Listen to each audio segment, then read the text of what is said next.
নমস্কাৰ জনাইছোঁ আপোনালোকক। আজি মোৰ প্ৰথম পডকাষ্ট চেনেল দ্য মাইক্ৰফোনলৈ আপোনালোক স্বাগতম জনাইছোঁ। লগত আছে আমাৰ বিলাসীপাৰা ছাব ডিভিজন কোৰ্টৰ এডভকেট ছানাজ হুছেইন ডাঙৰীয়া, তেখেতক স্বাগতম জনালোঁ। আজি প্ৰথম যিহেতু পডকাষ্ট কৰি আছোঁ, চ' দাদাক মই বহুত দিনৰ পৰা ৰিকুৱেষ্ট কৰিছিলোঁ আহিবৰ কাৰণে, আৰু মোৰ ইচ্ছা আছিল যে পডকাষ্টৰ মই যে চেনেল খুলিম, প্ৰথম মই দাদাকে মাতিম বুলি। দাদা ধন্যবাদ অহাৰ কাৰণে। ময়ো মোৰ তৰফৰ পৰা ধন্যবাদ জনাইছোঁ, আৰু আপোনাৰ পডকাষ্টৰ যিমান দৰ্শক আছে গোটেই অসমবাসীক মই অভিনন্দন জনাইছোঁ যে আজি মই প্ৰথম ব্যক্তি আপোনাৰ পডকাষ্টৰ। গতিকে মই আপোনাকো অভিনন্দন জনাইছোঁ আৰু ভৱিষ্যত উজ্জ্বল হওক তাৰে কামনা কৰিছোঁ। ধন্যবাদ দাদা। চ' আমি দাদাৰ সৈতে কথা পাতিম, দাদাৰ লগত বহুতখিনি কথা জানিব চেষ্টা কৰিম। দাদা ল'ৰ লগতে তেখেতে পলিটিক্সতো বহুতখিনি ইনভলভ হৈ আছে। ত' আস্তে আস্তে দাদাৰ পৰা আমি জনাৰ ইচ্ছা কৰিম, মানে আমি সুধিম দাদাক যে দাদা একচুৱেলি আপোনাৰ প্ৰথম আপুনি এডভকেট বুলি বা ল'ৰ আইনৰ ফালে আপুনি কিয় আহিল? একচুৱেলি কি হৈছে, মই কিন্তু ইমান ভাল ষ্টুডেণ্ট নাছিলোঁ। সঁচা কথা কৈছোঁ মই আপোনাক, মই ইমান ভাল ষ্টুডেণ্ট নাছিলোঁ, কিন্তু মোৰ সৰুৰে পৰা এটা ইচ্ছা আছিল যে মই উকিল হ'ম। আচ্ছা, সৰুৰে পৰা মোৰ একদম হাইস্কুল লাইফৰ পৰা মোৰ ইচ্ছা আছিল মই এডভকেট হ'ম আৰু মানুহক আইনী সাহায্য দিম যিমানখিনি পাৰোঁ। আৰু সেই দিশৰ পৰা মানে আৰম্ভ কৰি মই হাইস্কুল লাইফৰ পৰা আৰম্ভ কৰি মই ধৰক প্ৰথমতে হাইস্কুল মই পাছ কৰিছোঁ বিলাসীপাৰা পাব্লিক হাই ছেকেণ্ডেৰী। তাৰপিছত মই হায়াৰ ছেকেণ্ডেৰী পঢ়িছোঁ মই শিৱসাগৰত হায়াৰ ছেকেণ্ডেৰী। মই ডিগ্ৰী পঢ়িছোঁ BN কলেজত, আৰু মই ল কৰিছোঁ ইউনিভাৰ্চিটি ল কলেজ গুৱাহাটী। হয়, তাৰমানে মোৰ মিক্স আপ, মানে মই গোটেই অসমৰ লগত মই জড়িত হৈ আছোঁ। ধুবুৰীৰ পৰা ধৰক শিৱসাগৰলৈকে মোৰ মিক্স আপ হৈ আছে। গতিকে মোৰ মানে ল'টো মই এনি হাও মানে মই ল ডিগ্ৰীটো ল'ব লাগে আৰু মই এডভকেট হ'ব লাগে বুলি মই বহু আগৰ পৰা মোৰ এটা চিন্তাধাৰা আছিল।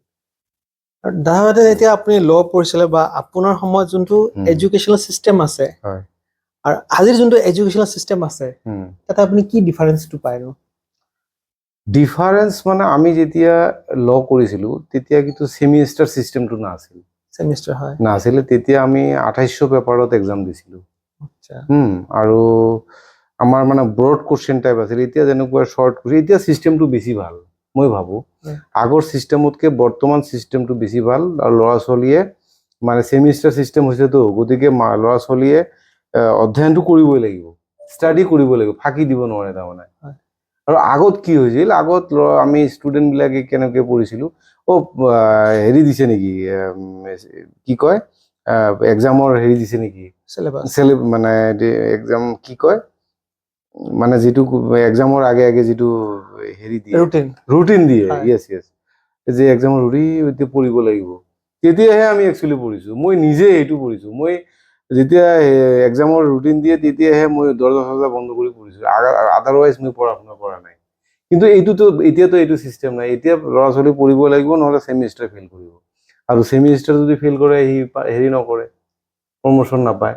গতিকে বৰ্তমান মই ভাবোঁ এডুকেশ্যন চিষ্টেমটো বহুত ভাল হৈছে। আচ্ছা, আৰু আপুনি ক'ত মানে এজ এ এডভকেট কোনখন কোৰ্টত আপুনি ফাৰ্ষ্ট এংগেজ হয়? মই বিলাসীপাৰা ছাব ডিভিজনেল কোৰ্টতে প্ৰথমৰ পৰা আৰম্ভ কৰিছোঁ, আৰু মোৰ 2005-2006 হয়। মই আৰু মোৰ চিনিয়ৰ আছিল সন্মানীয় ৰবিউল ইছলাম ছাৰ। তেখেতে মোক আইনৰ ABCD শিকাইছে, আৰু তেখেতৰ ওচৰত মই চিৰকৃতজ্ঞ। ল'টো আপুনি এনেকুৱা ভাবে নেকি যে মানে আপোনাৰ কলেজৰ শিক্ষা হওক, তাতকে প্ৰেক্টিকেলি বস্তুটো বেছি শিক্ষা হোৱাটো, মানে প্ৰেক্টিকেলি নলেজটো বেছি পাব বুলি, প্ৰেক্টিকেলি যেতিয়া আপুনি প্ৰেক্টিচ কৰে তেতিয়া আপোনাৰ নলেজটো বেছি হয় বুলি সেইটো ভাবে নে? পঢ়ি থকা সময়ত আপোনাৰ নলেজটো বেছি? তাৰমানে কি হৈছে, ল'টো পঢ়াটো বেলেগ বস্তু, পঢ়াটো বেলেগ আৰু প্ৰেক্টিচটো বেলেগ। এজন মানুহ LLB পাছ কৰিব পাৰে, কিন্তু তেওঁ উকিল নহয়। তেওঁ যেতিয়াই প্ৰেক্টিচ কৰিব তেতিয়াহে উকিল। আৰু উকিল এজন, মই কওঁ যে উকিল এজন যদি ভালকে এডভকেচি কৰা যায়, তেওঁ সমাজৰ এজন ইঞ্জিনিয়াৰ বুলি ক'ব পাৰি, ছ'চাইটিৰ এজন ইঞ্জিনিয়াৰ বুলি ক'ব পাৰি, কাৰণ সমাজ গঢ়াত তেওঁৰ বহুত অৱদান থাকে। এজন ডক্টৰ যেনেকে ভেলুটা আছে, ডক্টৰৰ যেনেকুৱা ভেলু আছে সমাজ গঢ়াত, বা যেনেকে ছ'চাইটিক মানে হেৰি দিয়ে, ঠিক ইঞ্জিনিয়াৰ এজন যেনেকে মানে বিল্ডিং কৰে বা ইঞ্জিনিয়াৰ এজন যেনেকুৱা প্ৰয়োজন, ঠিক এডভকেট এজনৰ তেনেকুৱা প্ৰয়োজন সমাজত। তো মই বিচাৰো প্ৰত্যেকটো ঘৰতে এজনকে এডভকেট হ'ব লাগে। আৰু আপুনি যদি UP এলাহাবাদ এইফালে যায়, এলাহাবাদৰ ফালে চাব প্ৰত্যেকটো ঘৰতে এডভকেট আছে, ল পাছ কৰিব। কাৰণ আইন জনাটো চবৰে প্ৰয়োজন, মই ভাবো আইন জনাটো চবৰে প্ৰয়োজন। আইন জানিব লাগিব। আইন যেতিয়াই ইয়ং ল'ৰা ছোৱালীয়ে বা চবে জানিব, তেতিয়াহে দেশখন বা আমাৰ মানে চবে ভালকে চলিব পাৰিব। আৰু আইন নজনাৰ ফলত আমাৰ সমাজত ক্ৰাইম হয় বেছি। গতিকে মই ভাবো আইন জনাটো খুবেই প্ৰয়োজন। আপুনি আপোনাৰ জীৱনত প্ৰথমটো কেছ কেতিয়া পাইছে? একচুৱেলি কি হৈছে, মোৰ খুব ভাল লাগিল মানে আপোনাৰ কোৱেশ্চনটো। জীৱনত মই এটা কেছ পাইছিলো, মোৰ ফাৰ্ষ্ট কেছ, কিন্তু এই কেছটোত মই হাৰিছো। হাৰাটো এটা অভিজ্ঞতা হয় আপোনাৰ? হয়, ৰিয়েলি মোৰ কাৰণে মানে হেৰি হৈছে, মোৰ জীৱনত ফাৰ্ষ্ট কেছ যিটো আছিল, আফৰোজা বেগম আৰু হাছেন আলী মিছ কেছ এটা আছিল, মেইনটেনেঞ্চ কেছ। আজিও মোৰ মনত আছে। কেছটোত মই পিছত জিকিছো, কিন্তু আৰম্ভণিতে ইনিচিয়েল ষ্টেজত মই হাৰিছো কেছটো। কিন্তু মই এই আফৰোজা বেগমৰ পৰিয়ালক মই আন্তৰিক ধন্যবাদ আৰু মই চিৰকৃতজ্ঞ এই ফেমিলিটোৰ ওপৰত। আজিলৈকে সেই ফেমিলিটোৰ লগত মোৰ ৰিলেশ্যন আছে, এজ এ টিচ আছে। আৰু ইহঁতৰ ফেমিলিত যিকোনো মেটাৰ হ'লেও আজিৰ তাৰিখতো মোৰ লগত কানেকশ্যনত আছে। আৰু যিকোনো সৰু সুৰা কথা হ'লেও মোৰ লগত বুজাবুজি কৰিব যে ছাৰ এনেকুৱা এনেকুৱা হৈছে, কি কৰা যায়। মই যে কেছটো হাৰিলো, আচৰিত কথা এইটো যে নৰ্মেলি ক্লায়েণ্টবিলাক কেছ যেতিয়া হাৰে, উকিলক চেঞ্জ কৰি দিয়ে যে আপুনি নোৱাৰিব, বেলেগ উকিলক আমি দিম। কিন্তু মোৰ এই ক্লায়েণ্টটো মই হাৰাৰ পিছতো ফেমিলিৰ গাৰ্জিয়ানে মোক কৈছে, নহয় আপুনিয়ে থাকিব উকিল, আপুনি ক'ত যায়, কি পইচা লাগে, কি কৰিব লাগে কৰক, আপুনিও এডভকেট হিচাপে থাকিব লাগিব। আৰু আজিৰ তাৰিখতো এই ফেমিলিটোৰ লগত মোৰ এটা ৰিলেশ্যন আছে, ফেমিলি ৰিলেশ্যন হৈ গৈছে। মানে এতিয়ালৈকে আপোনাক পাহৰা নাই? নাই, ময়ো পাহৰা নাই আৰু ইহঁতেও পাহৰা নাই। মানে এটা মানে মানৱীয়তাৰ ৰিলেশ্যন, সম্পৰ্ক এটা হৈছে। আৰু মানুহখিনি একচুৱেলি ভাল, একদম চিম্পুল মানুহ। আৰু মানে মোৰ ওপৰত যিটো ফেইথ, আৰু সেই ফেইথটো মই দিব পাৰিছো সিহঁতক। পিছত মই জিকিছো, হেৰিত গৈ ছেছন কোৰ্টত গৈ জিকিছো কিছু। আৰু আপোনাৰ এনেকুৱা কোনো কেছ আছে নেকি যোনটো আজিলৈকে আপোনাক মানে খুব মনত পৰি থাকে, বা খুব মানে আপোনাৰ ডাঙৰ এচিভমেণ্ট, সেনেকুৱা কোনো কেছ আপুনি পাইছে নেকি আজি? মই সেইটো কিছুকে এচিভমেণ্ট বুলি ভাবি লৈছো, সেইটোকে। কাৰণ মই হাৰিছো, হাৰাৰ পিছত আকৌ কেছটো জিকিছো। জীৱনৰ প্ৰথম কেছ, সেইটো কেছত হাৰিছো, পিছত আকৌ জিকিছো। সেইটোৱে মোৰ ডাঙৰ এচিভমেণ্ট। আৰু মোক আমাৰ তেতিয়া আমাৰ মেজিষ্ট্ৰেট আছিলে, আৰু মেজিষ্ট্ৰেট ছাৰে মোক কৈছিল যে আপুনি হাৰকে বাতি জিত হে, সেইটো কৈছে আৰু কি। আৰু হাৰিলে তেওঁ কৈছিল, মেজিষ্ট্ৰেটজন কৈছিল যে আপুনি নিৰাশ নহয়। মই কিন্তু প্ৰথমতে অলপ নিৰাশ হৈ গৈছিলো যে কেনেকে হাৰিলো, মোৰ কি ফল হ'ল। তেতিয়া ছাৰে কৈছে যে এইটো কেছত আপুনি হাৰিছে নহয়, এই ধৰণৰ কেছত আৰু আপুনি লাইফত নাহাৰিব, আপুনি জিকি থাকিব। এইটো আপোনাৰ ফলটো আপুনি নিজে নিজে গম পাই যাব, আৰু আপুনি ভৱিষ্যতত আপুনি ছাকচেছ হ'ব। আমি প্ৰায় দেখা পাওঁ যে আমাৰ সমাজত ধনী মানুহ, দুখীয়া মানুহ আছে, ইকুৱেলি আছে, বা কম আছে, বেছি আছে। যেতিয়া এটা কেছ মানুহৰ আপোনালোকে এপ্ৰ'চ কৰে, ধনী মানুহৰ পাৰচেপশ্যনটো কেনেকুৱা হয় আৰু দুখীয়া মানুহৰ পাৰচেপশ্যন কেনেকুৱা হয় ৰিগাৰ্ডিং ধৰক ফিজ? আপোনাৰ এটা ফিজ আছে, বা দুখীয়া মানুহে কি আপোনাক আহি কেতিয়াবা এনেকুৱা কোনো কৈছিল নেকি যে ফিজৰ অলপ অসুবিধা হ'ব পাৰে, বা আপোনাক ফ্ৰী, যোনটো কয় ফ্ৰী এটা কেছ আপোনাক ৰেজিষ্টাৰ কৰিব কৰে, ফ্ৰী আপুনি কোনো কাৰো কাৰণে আপুনি আজিলৈকে ফাইট কৰিছে নেকি কেছত? হয়, মানে ভাল কোৱেশ্চন, আৰু এইটো জানিবলগীয়া। একচুৱেলি কি হয়, আমাৰতো এডভকেচিৰ কোনো গভৰ্ণমেণ্ট চেলাৰী নাথাকে, আমাৰ এইটো প্ৰফেশ্যন হয়। আৰু মানুহক ছাৰ্ভিচ দিয়াৰ পিছত মানুহে যি ফিজ দিয়ে, সেই ফিজেৰে আমি নিজৰ ষ্টেণ্ডাৰ্ড মেইনটেইন কৰিব লাগে, আমাৰ পৰিয়ালো চলাব লাগে, নিজকো চলিব লাগে। তো এই ক্ষেত্ৰত মানে মই মোৰ নিজৰ ক্ষেত্ৰত কৈছো মই যে মই যিখিনি মানে গম প্ৰেক্টিচ 20 ইয়াৰ্ছ প্ৰেক্টিচ হ'ল যিহেতু মই যিখিনি মানে মই বুজিলো যে কিছুমান দুখীয়া মানুহ আছে, সিহঁতক মই এনেকে কওঁ যে আপোনালোকে, মই বেলেগৰ পৰা ধৰক এইটো ফিজ লওঁ, কিন্তু আপোনালোকে যিমান দিয়ে দিয়ক, আপোনাৰ ওচৰত মই প্ৰেছাৰ দি পইচা নলওঁ। মানে সিহঁতৰ পৰা আপুনি এৰি দিয়ে। য়েছ, মই বেলেগৰ পৰা এইটো লওঁ, কিন্তু আপোনালোকে যিমান দিয়ে সিমান লওঁ, মই প্ৰেছাৰ নিদিওঁ। মোৰ ক্ষেত্ৰত মই নিজে কৈছোঁ। হয়, কিছুমান ক্ষেত্ৰত, কিছুমান মানুহৰ ক্ষেত্ৰত আমি অলপ ডিমাণ্ড কৰিব লওঁ।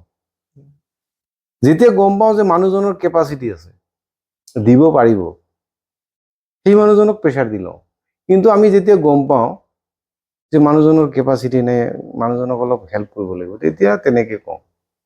আৰু কিছুমান মানুহ আমাৰ লগত মিছবিহেভো কৰে, এডভকেটৰ লগত মিছবিহেভো কৰে, বহুত মানুহ আছে, কিন্তু ইহঁতৰ মিছ আণ্ডাৰষ্টেণ্ডিং হয়। একচুৱেলি ভুল বুজাবুজিৰ কাৰণে ইহঁতে মিছ আণ্ডাৰষ্টেণ্ডিং কৰে। কেনেকুৱা, ধৰক এতিয়া আপুনি মোৰ অপোজিট পক্ষৰ উকিল, এডভকেট।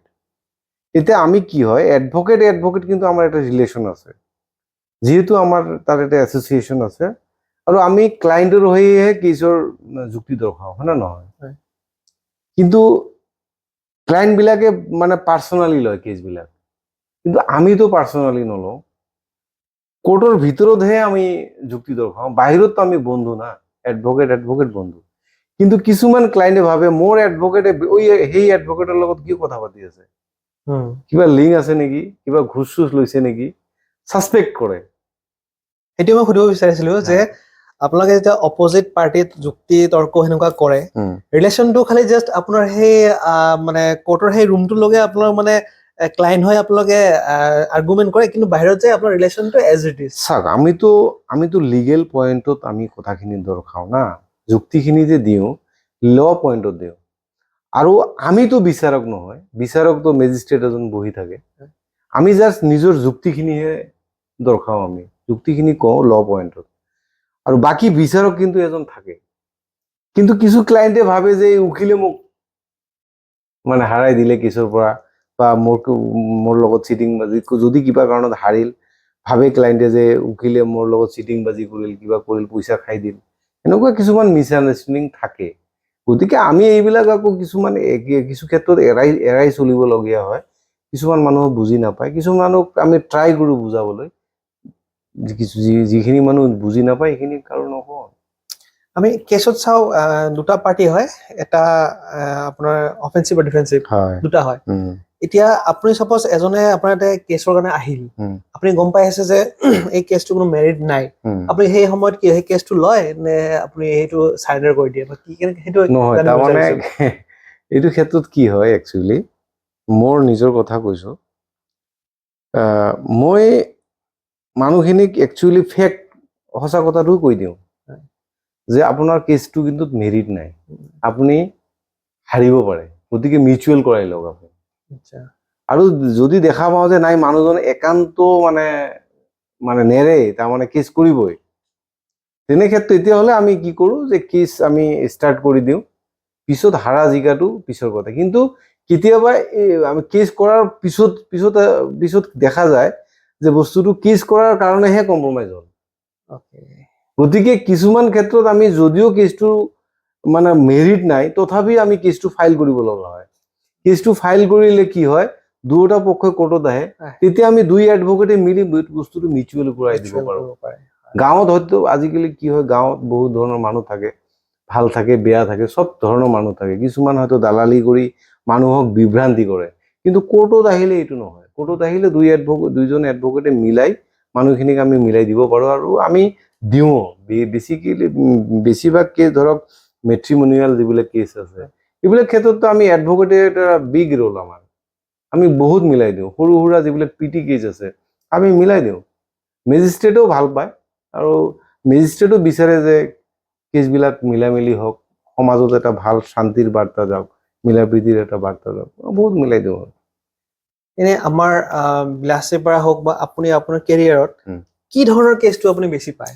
মই একচুৱেলি কি হয়, মই খোলাখুলিকে কৈছো, মই মানে চিভিল কেছটো মই ভাল নাপাওঁ।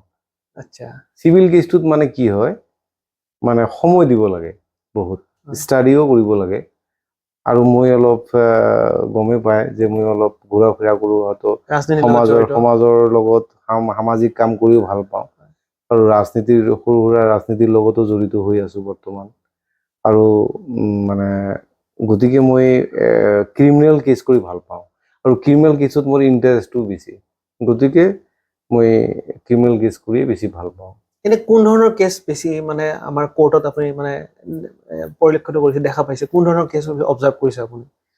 একচুৱেলি কি হয়, আগতেতো আমি পাইছিলোঁ যেতিয়া কোৰ্টত জইন কৰিছিলোঁ 2005, 6, 7 এইবিলাক, এইটো সময়ত একচুৱেলি 498 কেছটো বেছি, মানে হাজবেণ্ড ৱাইফৰ যিটো মেট্ৰিমনিয়েল কেছ হয়, কাজিয়া হয়, তাৰপিছত মিছ কেছ, মেইনটেনেঞ্চ হাবি, এইবিলাক কেছ বেছি হয় কোৰ্টত।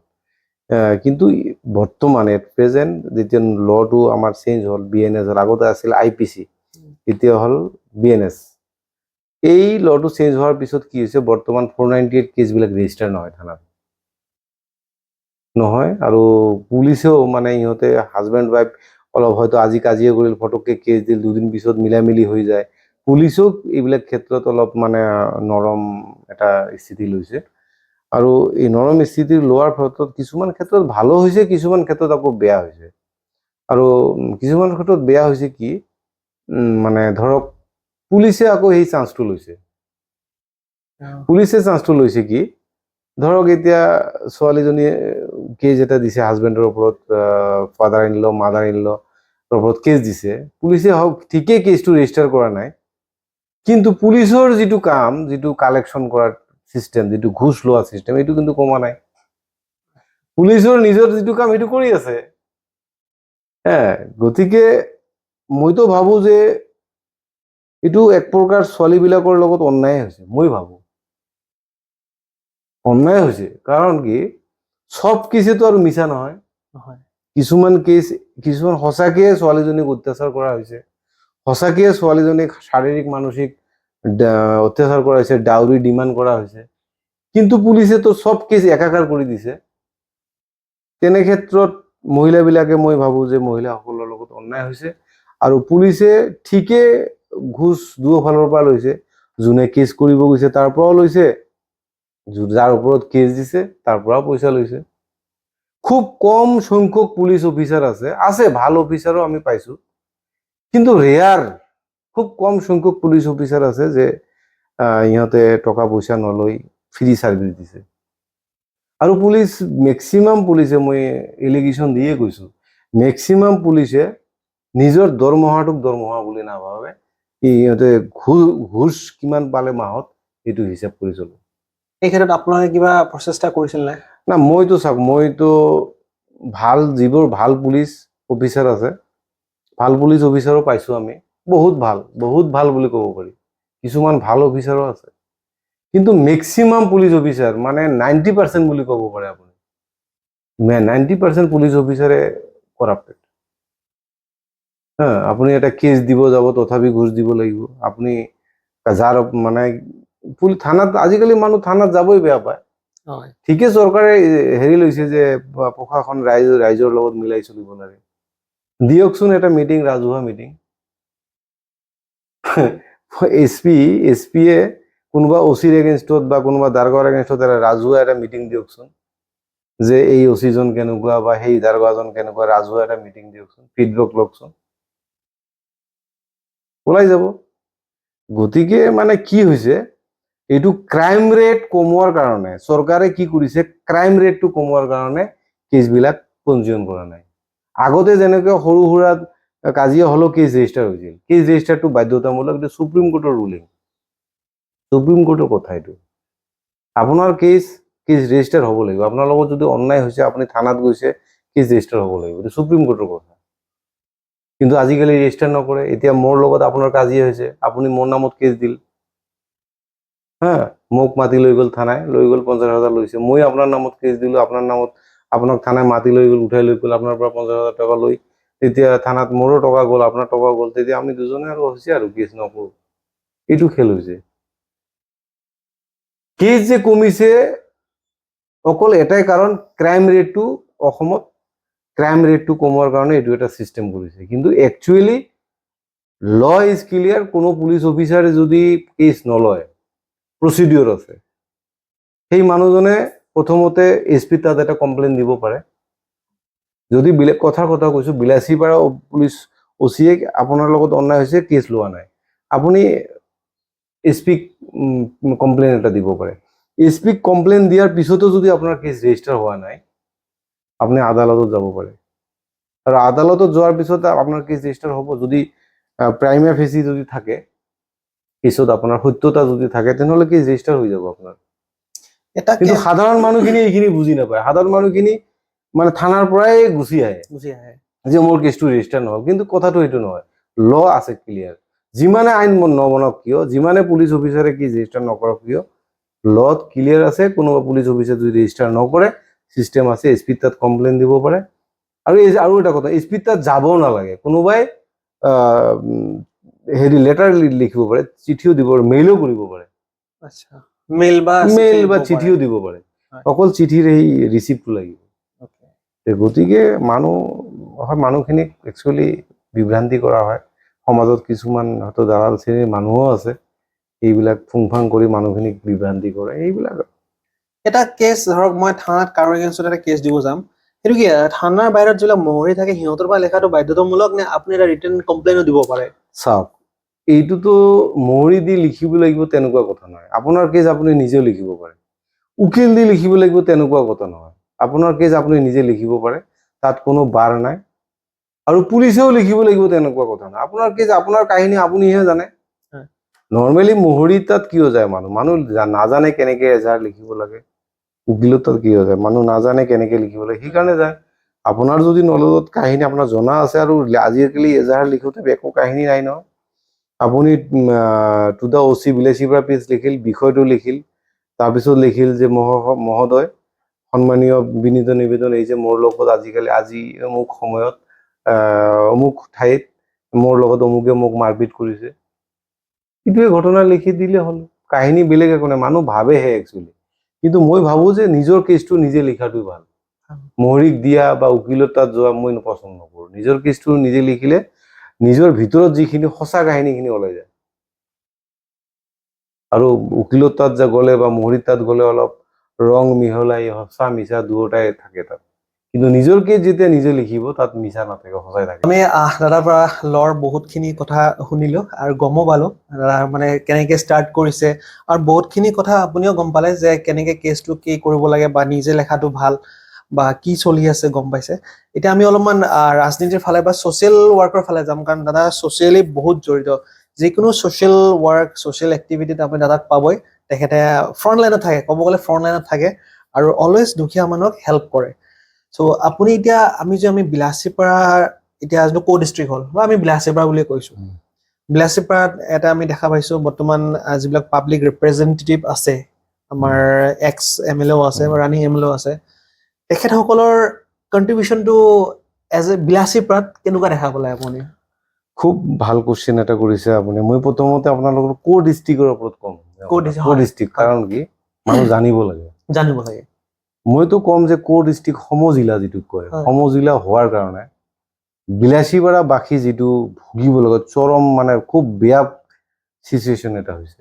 আমিতো শুনিছো কো ডিষ্ট্ৰিক্ট মানে লাহে লাহে আমি ডিষ্ট্ৰিক্টৰ ফালে যাম। সেইটোৱে কৈছো মই। এতিয়া কো ডিষ্ট্ৰিক্ট আপুনি ধৰক, কো ডিষ্ট্ৰিক্টটো বিলাসীপাৰা টাউন, চাপৰগ্ৰাম টাউন আৰু চাপৰ টাউন। জনসংখ্যা মাত্ৰ 1,90,000। এইটো এটা জিলা।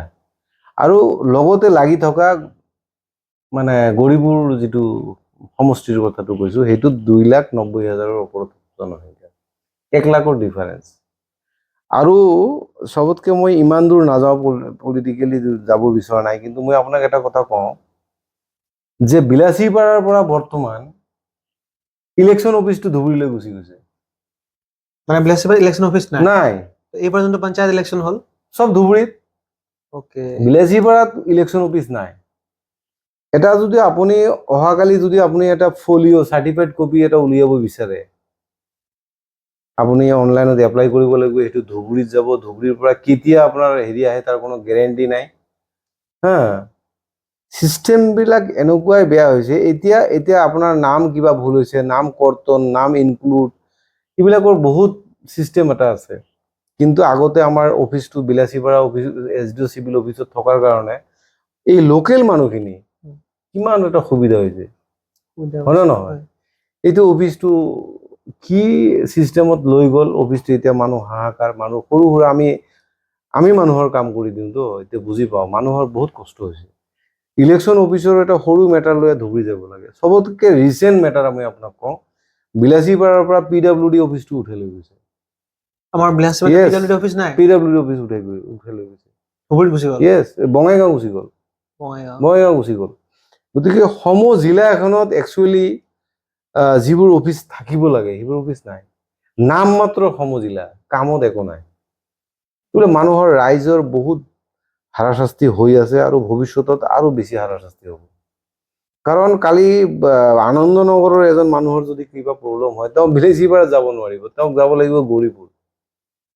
সমষ্টিটো মানে ভাগ কৰি য়েছ, জিলা বুলি মানুহৰ যে উপকাৰ হ'ব বা প্ৰফিট হ'ব মই দেখা নাই কিন্তু।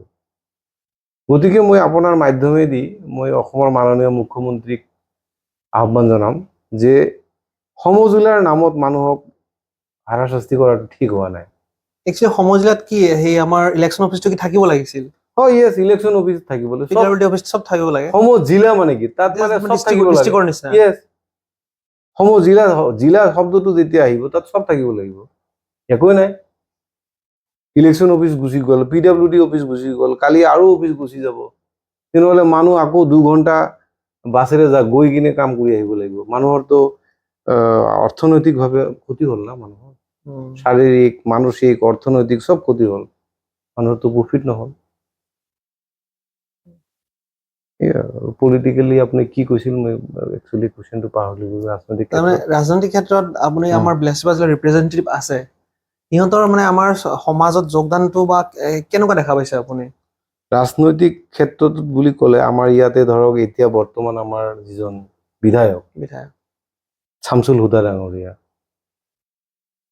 হুদা ডাঙৰীয়া যেতিয়া মানে ইলেকশ্যন খেলিছিল, মানুহ কিন্তু হিল দোল ভাঙি ভোট দিছিল। আৰু যিখিনি মানুহৰ তেখেতৰ ওপৰত যিখিনি আশা ভৰসা যিখিনি আছিল, তেওঁ কিন্তু পূৰণ কৰিব নোৱাৰিল। আৰু নোৱাৰিব কাৰণ কি, তেওঁ বিৰোধী পক্ষত থাকি কি কৰিব। তাৰ উপৰিও তেখেতৰ যিটো এটা মানে বিৰোধী হলেও কিছুমান ক্ষেত্ৰত অলপ পাৰদৰ্শিতা দেখাব লাগিছিল। বিৰোধী থাকিল বুলি যে ডেভেলপমেণ্টেল কাম কৰিব নোৱাৰিব, সমাজৰ কাম কৰিব নোৱাৰিব, কিছুমান মানুহক সহায় কৰিব নোৱাৰিব, তেনেকুৱা কথা নহয়। MLA এজনৰ বহুত ক্ষমতা থাকে। MLA এজন ইচ্ছা কৰিলে বহুত কৰিব পাৰে, সমাজৰ কাৰণে, ৰাইজৰ কাৰণে বহুত কৰিব পাৰে।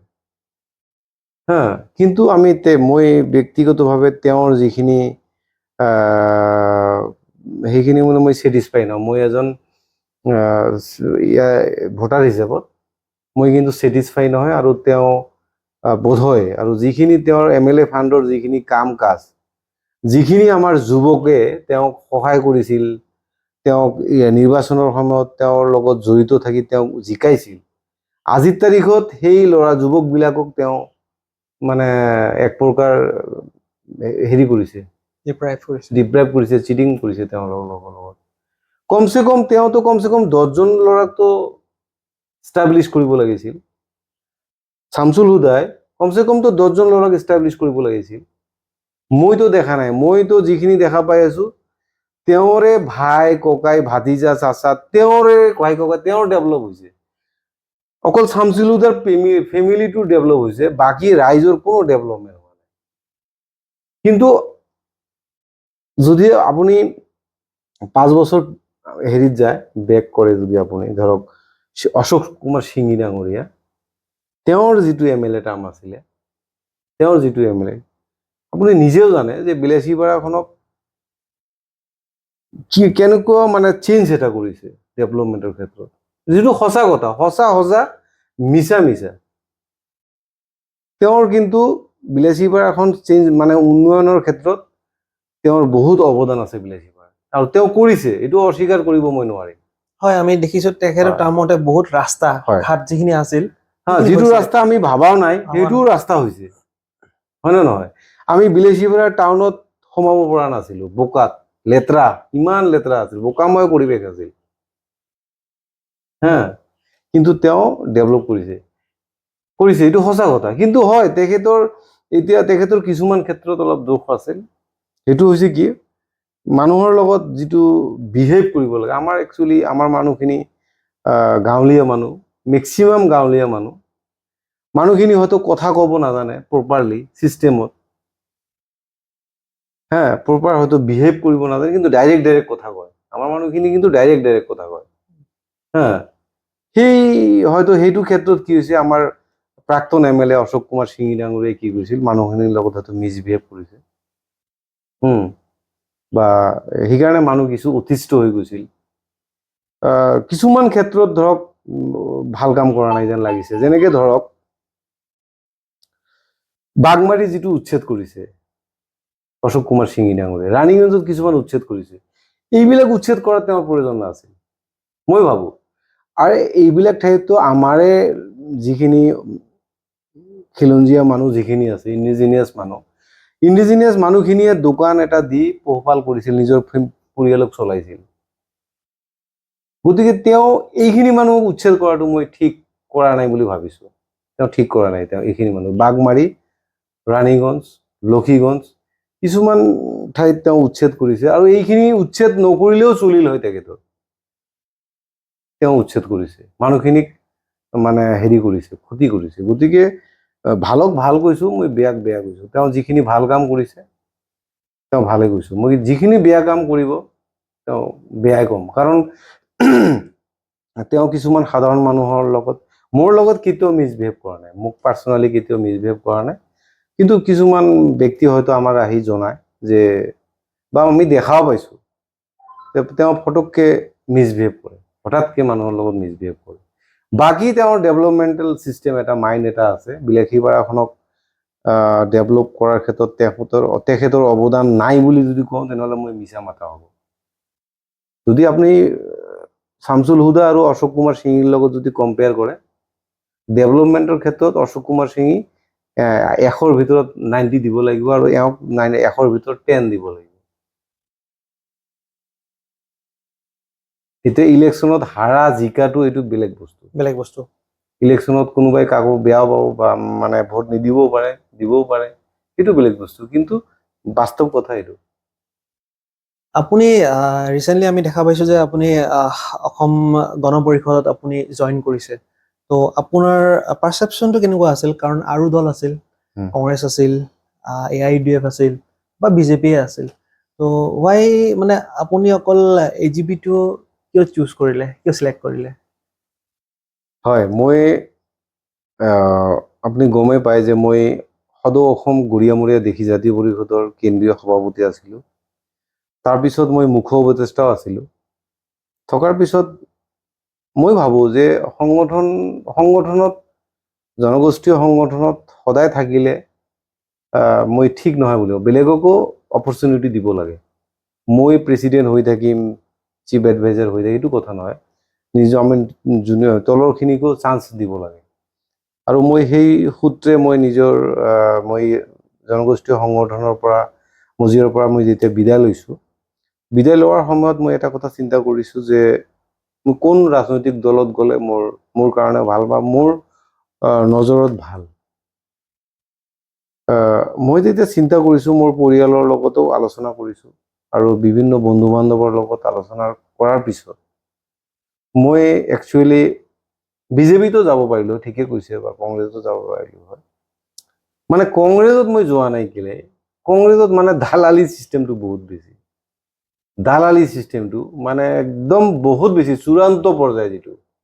আৰু লবি, সি বোলে তাৰ লবি, সি বোলে তাৰ লবি, দালালি আৰু লবি চিষ্টেম, এইটো মই পচন্দ নকৰোঁ, খুবেই বেয়া, মানে ঘিণ কৰোঁ মই এইটো। সেইকাৰণে আমি কংগ্ৰেছত যোৱা নাই। আৰু কংগ্ৰেছে কি, কংগ্ৰেছৰ আৰু এটা বেয়া গুণ মানে হেৰিটো আছে কি, কংগ্ৰেছত মানে কি হয়, মানে আমাৰ একচুৱেলি আমাৰ মানুহখিনিৰ ডেভেলপমেণ্টেল সেইবিলাকত সিহঁতে চিন্তা নকৰে। আমাৰ মানুহখিনিক ইউজ কৰিব জানে সিহঁতে, কিন্তু আমাৰ মানুহখিনিৰ ডেভেলপমেণ্টৰ চিন্তা তেখেতে চিন্তা নকৰে। আপোনালোকে গমেই পাইছে যে কংগ্ৰেছৰ যিটো 15টা বছৰত যিটো আছিল, চৰকাৰ আছিল, তেতিয়া কথাটো চিন্তা কৰকচোন, তেতিয়াই যদি মানুহখিনিক মাটিৰ পট্টা দিলে হয় বা মানুহখিনিক যদি হেৰি কৰিলে হয়, সংখ্যালঘু মানুহখিনি যিখিনি ভোট দিছে সেইখিনি মানুহখিনিৰ প্ৰতি যদি অলপো যদি সহানুভূতি থাকিলে হয়, আজি ইমানখিনি মানুহ উচ্ছেদ নহ'লে হয়। তো এইটো বিভিন্ন ছাইডত মই চাই মই আৰু বিশেষকৈ মই ক'ব বিচাৰোঁ যে বৰ্তমান অগপ দলৰ যিজন সভাপতি অতুল বৰা ডাঙৰীয়া, তেখেতৰ লগত মই পাৰ্টিত জইন কৰাৰ আগত তেখেতৰ লগত মই দুবাৰমান বহিছিলোঁ, কথা পাতিছিলোঁ। আৰু তেখেতৰ লগত কথা পাতি তেওঁ সঁচাকৈ বহুত এজন ভদ্ৰ মানুহ। অতুল বৰা ডাঙৰীয়া বহুত ভদ্ৰ মানুহ তেখেত, আৰু তেখেতৰ কথা বতৰাত ইমান মানে ভাল লাগিছে মোক। তেখেতৰ প্ৰতি তেখেতৰ লিডাৰশ্বিপ, তেখেতৰ কথা বতৰা মোক আকৰ্ষিত কৰিছে। মই দালালি যিটো মানে হেৰিটো এইটো নাই তেখেতৰ গাত। তেখেতো আপুনি চাবচোন, তেখেতৰ কথা বাৰ্তাবিলাক ইমান স্পষ্ট আৰু স্পষ্টবাদী তেওঁ। আৰু তেওঁৰ এই নেতৃত্বৰ প্ৰতি মই আকৰ্ষিত হৈ মই একচুৱেলি অসম গণ পৰিষদ দলত যোগদান কৰিছোঁ। আৰু মই বৰ্তমান কেন্দ্ৰীয় বিষয়ববীয়া হৈ আছোঁ। তেখেতে যথেষ্ট গুৰুত্ব দিয়ে। তেখেতৰ লগত কথা পাতোতে কোনো দালালৰ প্ৰয়োজন নাই। চবতকৈ ডাঙৰ কথা হৈছে এইটো। আৰু যিকোনো মানুহে তেখেতৰ লগত কথা পাতিব পাৰে, মানে যোগাযোগৰ সূত্ৰ কৰিব পাৰে। তেখেতৰ লগত মানে দালালি চিষ্টেমটো নাই। আৰু তেখেত এজন ভাল মানুহ, মোৰ চকুততো তেখেত এজন ভাল মানুহ, ভাল এজন লিডাৰ, ভাল নেতৃত্ব দিয়া কেপাচিটি আছে তেওঁৰ। আৰু ৰাইজৰ লগত যিটো সম্পৰ্ক খুবেই মানে ডাউন টু আৰ্থ বুলি ক'ব পাৰি তেখেতৰ লিডাৰশ্বিপ। ৰিচেণ্টলি আমি যোনটো উচ্ছেদ আমি দেখা পালো টিলাপাৰা অঞ্চলত, সেইটো লৈ আপুনি কি আপোনাৰ মন্তব্য? মই এই উচ্ছেদৰ সময়ত কিন্তু মই গৈছিলোঁ। মই কিন্তু থাকিব নোৱাৰোঁ। মানুহৰ কিবা এটা সমস্যা দেখা পালে মোৰ থাকিব নোৱাৰোঁ। এতিয়া মোৰ চিনাকি হওক অচিনাকি হওক এইটো, কিন্তু তাতে গৈ যিটো মই পৰিৱেশ দেখিছিলোঁ, মই উচ্ছেদ কেতিয়াও সমৰ্থন নকৰোঁ। মানুহৰ ঘৰ ভঙা, মানুহৰ সপোন মানে স্বপ্ন যিটো নষ্ট কৰা, সেইটো মই কামনা নকৰোঁ। কিন্তু গভৰ্ণমেণ্টৰো কিছুমান, চৰকাৰৰ কিছুমান মজবুৰি আছিলে। এই মানুহখিনিতো বহুত বছৰ ধৰি তাতে বসবাস কৰি আছিল। আৰু আজিৰ তাৰিখত মই দেখা পাই আছো যে কংগ্ৰেছ দলে চিৰা মুড়ি দিছে, কাপড় দিছে, পানীৰ বটল দিছে, বা বিভিন্ন ৰাজনৈতিক দলে কিবা কিবি দিছে। মই কিন্তু এইবিলাক ছাপোৰ্ট নকৰোঁ। ভাঙাৰ পিছত, উচ্ছেদ হোৱাৰ পিছত গৈ কাৰোবাক পানী খোৱা, কাৰোবাক চিৰা মুড়ি দিয়া, কাপোৰ দিয়ে, এইবিলাক মই ছাপোৰ্ট নকৰোঁ। মোৰ কথা হৈছে তহঁতৰ কংগ্ৰেছ দলৰ কথা কৈছোঁ মই। তহঁতৰ যদিও এই মানুহখিনিৰ প্ৰতি সহানুভূতিয়ে আছিল, কিয় উচ্ছেদ কৰাৰ আগত আপোনালোকে প্ৰটেকশ্যন নিদিলে? কিয়? আপোনালোকে আইনী প্ৰক্ৰিয়াৰে প্ৰটেকশ্যন দিব পাৰিলে হয়। আপোনালোকে ফিজিকেলি আহিও ডিচিৰ লগত, CM ছাৰৰ লগত কথা পাতিলে আপোনালোকে প্ৰটেকশ্যন দিব পাৰিলে হয়। এইটো কি পলিটিক্স? মই এইটো পলিটিক্স বেয়া পাওঁ, ঘিণ কৰোঁ। এই মানুহখিনি পানী চিৰা মুড়িৰ কাৰণে হেৰি নহয়, সিহঁতক বাসস্থান লাগে, সিহঁতক ভাল থকাৰ ঠাই লাগে, নিজৰ ঘৰ লাগে, সেইটোৱে লাগে। এইটো হৈছে কংগ্ৰেছৰ লেতেৰা পলিটিক্স। এইটোৱে মই ঘিণ কৰোঁ। কংগ্ৰেছ আপুনি যে ক'লে, এইটোৱে ঘিণ কৰোঁ মই কংগ্ৰেছক। যোৱা 15টা বছৰ চৰকাৰ আছিল, এই মানুহখিনিক পাত্তা দিয়া নাই। এতিয়া বিজেপি গভৰ্ণমেণ্টে আহি লিগেলি ভাঙিছে। ইহঁতে গভৰ্ণমেণ্ট চৰকাৰী খাজ মাটিত ঘৰ বনাইছে, চৰকাৰে ভাঙি দিছে। অধিকাৰ আছে, ল আছে, আইন আছেতো, আইন মতে কাম কৰিছে। আজিৰ তাৰিখত উচ্ছেদ হৈছে, কংগ্ৰেছ দলে, ৰাইজৰ দল বা যিকোনো বাহিনী দেখা পাওঁ। এতিয়া কিছুমান জনগোষ্ঠীয় সংগঠন আছে বা অৰাজনৈতিক সংগঠন আছে, সিহঁতে গৈ পানী দিয়ে, চিৰা মুড়ি দিয়ে, সেইটো বেলেগ কথা, সেইটো গ্ৰহণযোগ্য। কিন্তু ৰাজনৈতিক দলবিলাকে যেতিয়া ভাঙাৰ পিছত যেতিয়া যায়, গৈ চিৰা মুড়ি দিব, কাপোৰ দিব, এইটো একেবাৰে গ্ৰহণযোগ্য নহয়। মই সিদিনা এতিয়া দেখা পাই আছো, কংগ্ৰেছৰ গ্ৰুপৰ পিছত গ্ৰুপ আহি আছে। সিদিনাখন দেখা পাই আছো যে ৰকিবুল হুছেইন ডাঙৰীয়া, আমাৰ MP, সন্মানীয় MP, তেখেতে গৈ তাতে চকুলতি মানে হেৰি কৰি আছে, কান্দি আছে, কান্দাৰ ভাও ধৰিছে। তেওঁৰ লাজ চৰম থকা উচিত। তেওঁৰ একচুৱেলি লাজ নোহোৱা মানুহ থাকে। তেওঁৰ যদি লাজ থাকিলে হয়, তাত নগলে হয় একচুৱেলি। আপুনি এজন MP আৰু মাননীয় মুখ্যমন্ত্ৰী মহোদয়ে উচ্ছেদ কৰাৰ আগত এসপ্তাহ 10 দিন 15 দিন আগতে জাননী দিছে যে সেই ঠাইখিনি উচ্ছেদ কৰা হ'ব। আপোনাৰ সেই মানুহখিনিৰ প্ৰতি যদি ইমানে দৰদ, ইমানে সহানুভূতি, আপুনি কেলে আগত নগল? কেলে মানুহখিনিক প্ৰটেকশ্যন নিদিলে? কিন্তু ভাঙাৰ পিছত আপুনি চকুৰ পানী পেলাব গ্লিচাৰিন লগাই। হা, এইটো মানুহখিনিক মই ভাবো এই মানুহখিনিক এক প্ৰকাৰ ইনচাল্ট কৰিছে বুলি ভাবিছো। মানুহখিনিক মানে ইনচাল্ট কৰা হৈছে। মই এইবিলাক মানে ভাল পোৱা নাই। আৰু মই যিদিনাখন মই গৈছিলো, সিদিনাখন আমাৰ অখিল গগৈ ডাঙৰীয়াও আহিছিল। অখিল গগৈ ডাঙৰীয়া কেতিয়া আহিল? যেতিয়া মানুহখিনি অলৰেডি 90% ঘৰ নিজে নিজে ভাঙি লৈ গ'ল, আৰু 90% ঘৰ ভাঙিছেই ইতিমধ্যে। তাৰপিছতহে তেওঁ আহিল। তেওঁৰ যদি সংখ্যালঘুৰ প্ৰতি ইমানেই দৰদ, তেওঁ আগতে কিয় নাহিল? আগতে কিয় আন্দোলন নকৰিলে? তেওঁ ফটোশ্বুট কৰিব আহিল।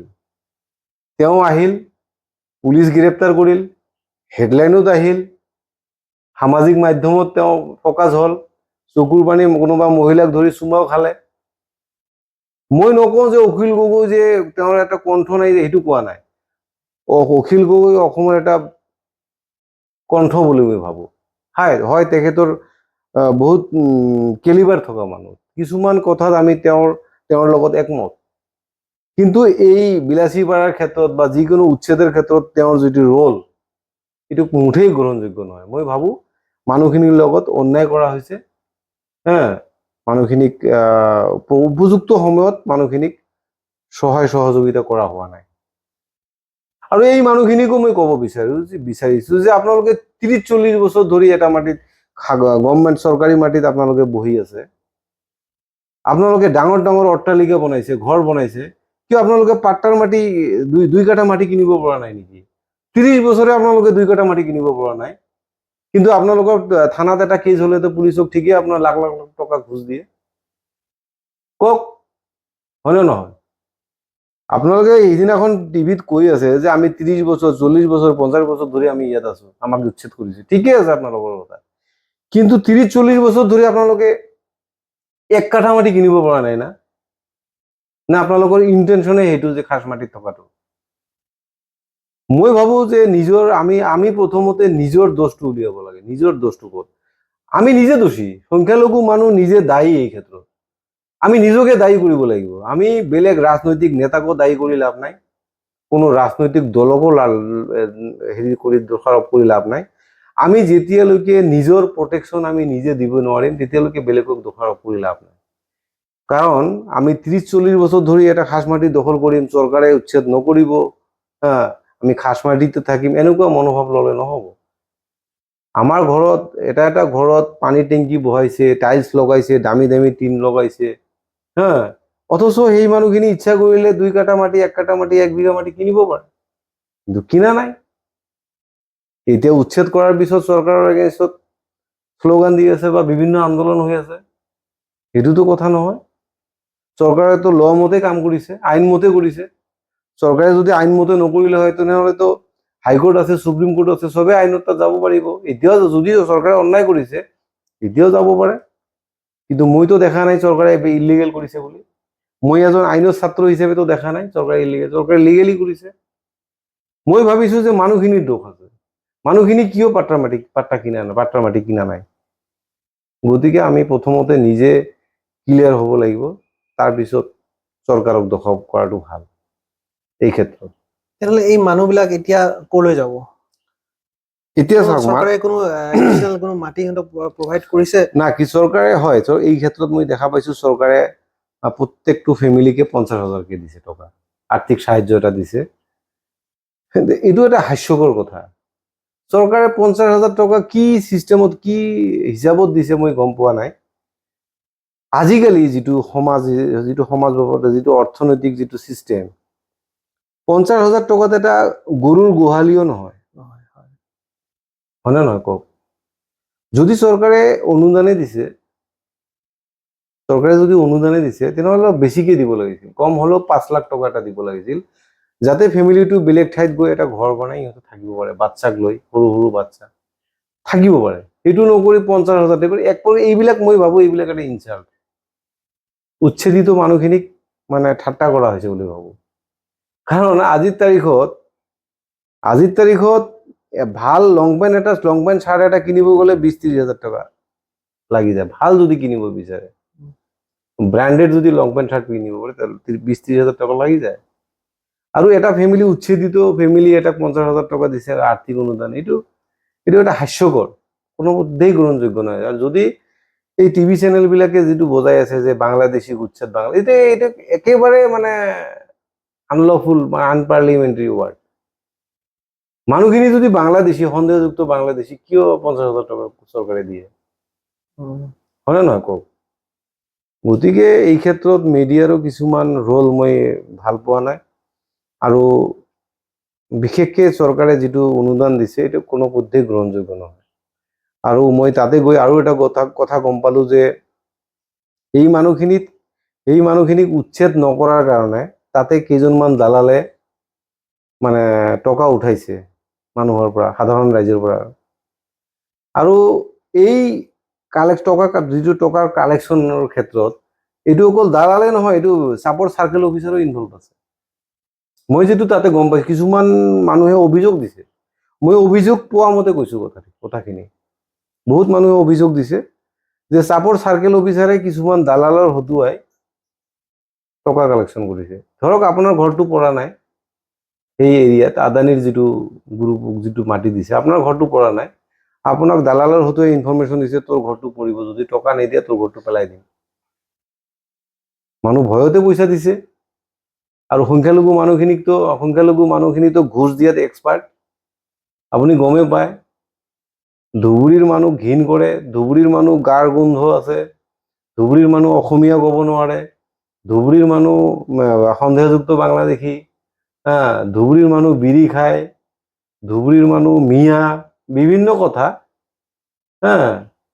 কিন্তু ধুবুৰীত কিন্তু টকাটো বহুত মজা। আৰু ধুবুৰীত যিকোনো অফিচাৰ আপুনি চাব, ধুবুৰীত যিকোনো অফিচাৰ যদি এবাৰ আহিছে তেওঁ নেক্সট টাইম আকৌ আহিব। আৰু ধুবুৰীত পোষ্টিং লোৱাৰ কাৰণে হায়াৰ অফিচিয়েলক ঘুষ দিয়ে। মালামাল ধুবুৰীত আপুনি পুলিচে কওক বা যিকোনো অফিচতে কওক, ধুবুৰীত যি হাৰত ঘুষ পায়, এইটো ঘুষ এইটো হয়তো কোনো জিলাতো তেনেকুৱা হয়তো নাই। ধুবুৰীৰ মানুহখিনি অফিচাৰক ঘুষ দি খুব মানে চেটিছফাই। ধুবুৰীত যদি 5 বছৰ কোনোবা অফিচাৰ থাকি গৈছে, পুলিচ অফিচাৰ যদি থাকি গৈছে এজন, বা যিকোনো অফিচ থাকি গৈছে, ই জিন্দগীত আৰু কাম নকৰিলে চলিব। গতিকে ধুবুৰীৰ মানুহখিনি বেয়া, কিন্তু ধুবুৰীত টকা বহুত মজা, বাস্তৱ কথা এইটো। একফালে উচ্ছেদ হৈছে আৰু একফালে কৈ আছে যে আদানিয়ে প্লান দিলে more than 20,000 জবছ ক্ৰিয়েট হ'ব। এইটো কি ধৰণে আপুনি দেখা পায়? এইটো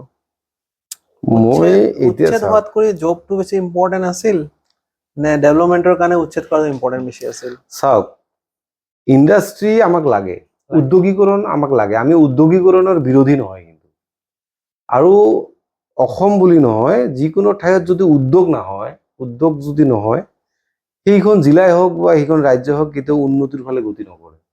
উদ্যোগীকৰণৰ বহুত প্ৰয়োজন আছে। কিন্তু উদ্যোগীকৰণ মানে এইটো নহয় যে মানুহৰ পট্টাৰ মাটি মানুহক জোৰ জবস্তি কৰি মানুহক অতৰাই দি মানুহৰ লগত অত্যাচাৰ কৰা। উদ্যোগীকৰণ মানে সেইটো নহয়। উদ্যোগীকৰণ মানে সেইটো নহয় যে বনাঞ্চল ধ্বংস কৰি উদ্যোগ কৰিব, সেইটো নহয়। কাৰণ আপুনি কেইদিনমান আগত এটা নিউজো ওলাইছিল যে বহু পাট্টা থকা মানুহক জবৰদস্তি ফৰ্চ কৰা হৈছে যে মাটি খালী কৰি দিব লাগিব। এইটো ক্ষেত্ৰত কিন্তু মই মানে একমত নহয়। কাৰণ মোৰ আজি এইটো মাটি আছে, মোক ইয়াৰ পৰা আঁতৰাই দিয়া হ'ব।